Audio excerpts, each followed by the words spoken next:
Smith, Senator Kennedy. The things that Senator Kennedy has said, many of us can agree with.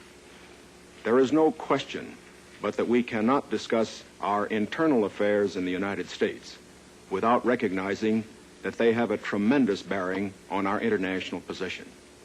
There is no question but that this nation cannot stand still because we are in a deadly competition, a competition not only with the men in the Kremlin, but the men in Peking.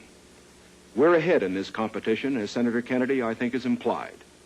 But when you're in a race, the only way to stay ahead is to move ahead. And I subscribe completely to the spirit that Senator Kennedy has expressed tonight, the spirit that the United States should move ahead. Where then do we disagree? I think we disagree on the implication of his remarks tonight and on the statements that he has made on many occasions during his campaign to the effect that the United States has been standing still. We heard tonight, for example, the statement made that our growth in national product last year was the lowest of any industrial nation in the world. Now, last year, of course, was 1958. That happened to be a recession year. But when we look at the growth of GNP this year, a year of recovery, we find that it's 6 9/10% and one of the highest in the world today. More about that later. Looking then to this problem of how the United States should move ahead and where the United States is moving, I think it is well that we take the advice of a very famous campaigner. Let's look at the record. Is the United States standing still? Is it true that this administration, as Senator Kennedy has charged, has been an administration of retreat, of defeat, of stagnation? Is it true that as far as this country is concerned, in the field of electric power, in all of the fields that he has mentioned, we have not been moving ahead? Well, we have a comparison that we can make. We have the record of the Truman administration of 7.5 years and the 7.5 years of the Eisenhower administration. When we compare these two records in the areas that Senator Kennedy has discussed tonight, I think we find that America has been moving ahead. Let's take schools. We have built more schools in these last 7.5 years than we built in the previous 7.5, for that matter, in the previous 20 years. Let's take hydroelectric power. We have developed more hydroelectric power in these 7.5 years than was developed in any previous administration in history. Let us take hospitals. We find that more have been built in this administration than in the previous administration. The same is true of highways. Let's put it in terms that all of us can understand. We often hear gross national product discussed, and in that respect, may I say that when we compare the growth in this administration with that of the previous administration, that then there was a total growth of 11% over 7 years. In this administration, there's been a total growth of 19% over 7 years. That shows that there's been more growth in this administration than in its predecessor. But let's not put it there. Let's put it in terms of the average family. What has happened to you? We find that your wages have gone up 5 times as much in the Eisenhower administration as they did in the Truman administration. What about the prices you pay?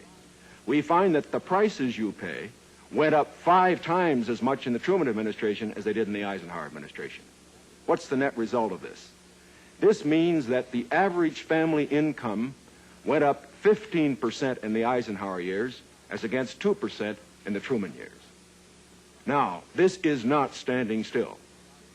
But good as this record is, may I emphasize, it isn't enough. A record is never something to stand on. It's something to build on. And in building on this record, I believe that we have the secret for progress. We know the way to progress. And I think, first of all, our own record proves that we know the way. Senator Kennedy has suggested that he believes he knows the way. I respect the sincerity with which he makes that suggestion. But on the other hand, when we look at the various programs that he offers, they do not seem to be new.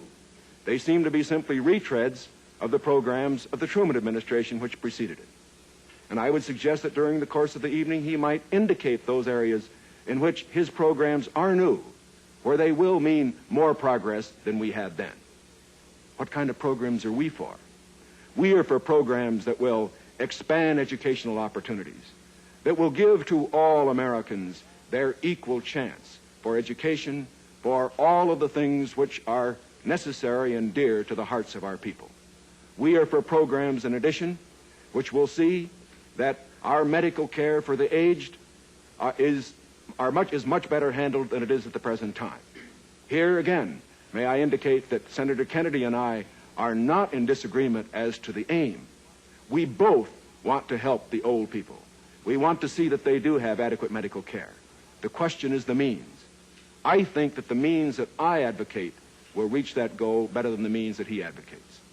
I could give better examples, but for whatever it is, whether it's in the field of housing or health or medical care or schools or the development of electric power, we have programs which we believe will move America, move her forward and build on the wonderful record that we have made over these past 7.5 years.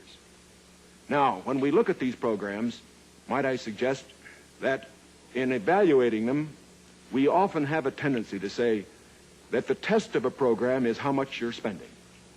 I will concede that in all the areas to which I have referred, Senator Kennedy would have the federal government spend more than I would have it spend. I costed out the cost of the Democratic platform. It runs a minimum of $13.2 billion a year more than we are presently spending to a maximum of $18 billion a year more than we're presently spending. Now, the Republican platform will cost more, too. It will cost a minimum of $4 billion a year more, a maximum of $4.9 billion a year more than we're presently spending. Now, does this mean that his program is better than ours? Not at all. Because it isn't a question of how much the federal government spends. It isn't a question of which government does the most. It's a question of which administration does the right things. And in our case, I do believe that our programs will stimulate the creative energies of 180 million free Americans. I believe the programs that Senator Kennedy advocates will have a tendency to stifle those creative energies.